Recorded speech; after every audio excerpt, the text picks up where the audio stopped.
नमस्कार, विदेश की खबरों में आपका स्वागत है। मैं हूं आपके साथ अंकिता और आइए अब खबरें देखते हैं विस्तार से। दुनिया में संक्रमितों का आंकड़ा 3,41,00,000 से ज्यादा हो गया है। ठीक होने वाले मरीजों की संख्या 2,54,20,056 से ज्यादा हो चुकी है। मरने वालों का आंकड़ा 10,18,000 के पार हो चुका है। इजराइल में लोग अब प्रतिबंधों के खिलाफ विरोध प्रदर्शन नहीं कर सकेंगे। इसको लेकर यहाँ सरकार ने एक कानून पास कर दिया है। इजराइल में पिछले कुछ दिनों से लोग प्रतिबंधों का विरोध कर रहे हैं। इनका कहना है कि सरकार कोरोना वायरस की रोकथाम के नाम पर मनमाने प्रतिबंध लगा रही है। कोरोना वायरस के हवा में संचरण और बंद जगह में इसके प्रसार को लेकर जॉर्जिया विश्वविद्यालय ने शोध किया है। इस शोध के मुताबिक बंद जगहों और खराब हवा के कारण वायरस का संचरण तेजी से होता है। इतना ही नहीं, इस अध्ययन में यह भी पाया गया है कि बंद जगहों पर कोरोना वायरस हवा के द्वारा भी फैलता है। यानी कोरोना वायरस कभी भी और कैसे भी किसी को भी पीड़ित कर सकता है। वैसे पूरी दुनिया में लंबे समय से हवा द्वारा वायरस के संचरण को लेकर संदेह व्यक्त किया जा रहा है, लेकिन सीमित अनुभव के आधार पर इस शोध में दावा किया गया है कि महामारी विज्ञान साक्ष्य के अनुसार वायरस लंबी दूरी तक संचरण करता है। यह हवा में संचरण भी हो सकता है। अमेरिकी बायोटेक कंपनी मॉडर्ना द्वारा कोविड-19 के लिए बने टीके mRNA-1273 के पहले चरण के ट्रायल में संतोषजनक नतीजे सामने आए हैं। यह खासतौर से बुजुर्गों में रोग प्रतिरोधी क्षमता बढ़ाने में सक्षम है और अब तक यह पूरी तरह से सुरक्षित है। अमेरिकी राष्ट्रीय एलर्जी संस्थान ने मॉडर्ना के साथ मिलकर इस टीके को विकसित किया है। New England journal of medicine में छपे शोध के मुताबिक टीका 55 वर्ष से अधिक आयु वाले लोगों के लिए अधिक कारगर रहा। बुजुर्ग मरीजों में इसके अच्छे असर हैं।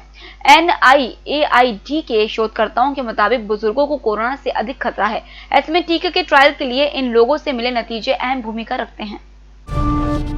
सीरिया और इराक में पतन के बाद इस्लामिक स्टेट पाकिस्तान की सरपरस्ती में तेजी से दक्षिण एशिया में अपना नेटवर्क फैला रहा है, जहां पहले से ही बड़ी संख्या में आतंकवादी और चरमपंथी समूह मौजूद है। इस्लामिक स्टेट से हमदर्दी रखने वाले कुछ पूर्व तालिबानी कमांडरों ने क्षेत्र में समूह की उपस्थिति को मजबूत करने के लिए भर्ती अभियान भी शुरू कर दिया है।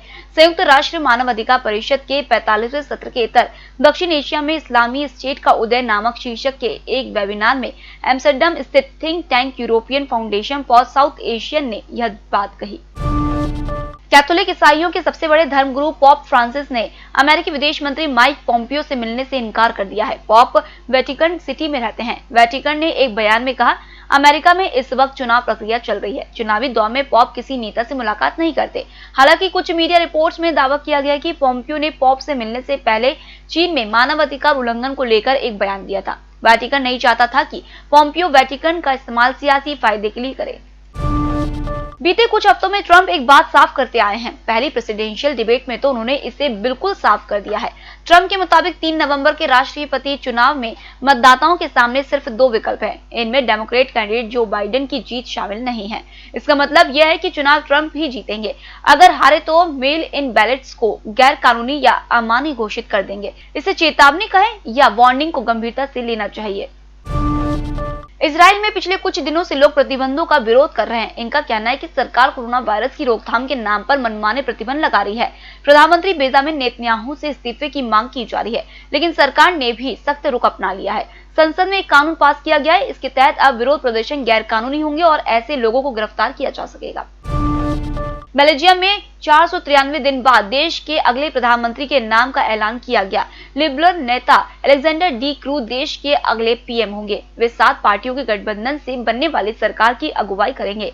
नए गठबंधन में 2 सोशलिस्ट पार्टी, 2 लिबरल, 2 ग्रीन और फ्रेंच बोलने वालों और फ्लेमिश बोलने वालों की अगुवाई करने वाली एक पार्टी शामिल होंगी। 44 साल के डी क्रू फिलहाल बेल्जियम के वित्त मंत्री के तौर पर सेवाएं दे रहा है। उन्हें बेल्जियम के राजा गुरुवार को पद की शपथ दिलाएंगे। फ्रांस की राजधानी पेरिस में बुधवार को धमाके जैसी आवाज सुनाई दी। इसके बाद पुलिस ने कहा कि यह किसी बम धमाके की आवाज नहीं थी। ध्वनि की रफ्तार से भी तेज उड़ान भर रहे एक राफेल प्लेन से यह आवाज निकली थी। एक न्यूज एजेंसी के मुताबिक राफेल ने रेडियो सिग्नल से संपर्क खो चुके एक प्लेन की मदद के लिए उड़ान भरी थी। इसे मुश्किल में फंसे प्लेन की मदद के लिए इतनी तेजी से उड़ान भरने की मंजूरी दी गई थी। दुनिया के 3 देश अमेरिका, ब्राजील और पराग्वे वैश्विक महामारी के दौर में वाइल्ड फायर से जूझ रहे हैं। अमेरिका में पिछले 1 माह से आग लगी हुई है, जो 12 पश्चिमी राज्यों में 100 से ज्यादा जंगलों में फैल गई है। इनमें सबसे ज्यादा प्रभावित राज्य कैलिफोर्निया और ओरेगन है। इन 2 राज्यों में जंगल की आग 4250 वर्ग किलोमीटर क्षेत्र में फैल गई है। दोनों राज्यों के करीब 10 लाख लोगों को घर छोड़ना पड़ा है। चीन की वैक्सीन का फाइनल फेज का ट्रायल 12 से ज्यादा देशों में होगा। इनमें Peru, Argentina, Brazil, Bahrain, UAE, मिस्र, पाकिस्तान, तुर्की, मोरक्को, सऊदी अरब, बांग्लादेश, इंडोनेशिया और रूस जैसे देश शामिल है। चीन अपने यहाँ 3 वैक्सीन तैयार कर रहा है। साउथ चाइना मॉर्निंग पोस्ट ने इसकी जानकारी दी है। चीन में अब तक 85,000 से ज्यादा संक्रमित मिले हैं और 4,634 लोगों की मौत हुई है। फिलहाल इस बुलेटिन में इतना ही। आप बने रहिए EMS टीवी के साथ। नमस्कार।